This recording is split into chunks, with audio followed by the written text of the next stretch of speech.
एक महिला दररोज मंदिरात जायची.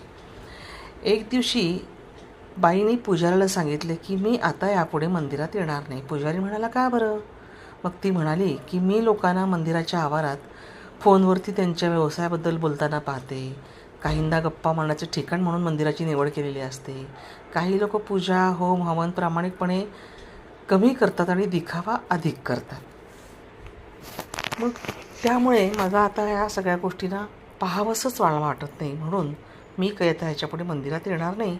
मला जे हवं ते मी माझ्या घरीच करेन. यावर पुजारी थोडा वेळ शांत राहिला. मग म्हणाला, अगदी बरोबर आहे. तुमचा अंतिम निर्णय घेण्यापूर्वी तुम्ही जे सांगतो ना ते तुम्ही सहज करू शकता. ते करू शकाल का ते मात्र तुम्ही बघा. बाई म्हणाल्या, ठीक आहे, तुम्ही सांगा मला काय करायचे. पुजारी म्हणाले, 1 ग्लास पाणी भरा आणि मंदिराच्या आवारात 2 प्रदक्षिणा घाला.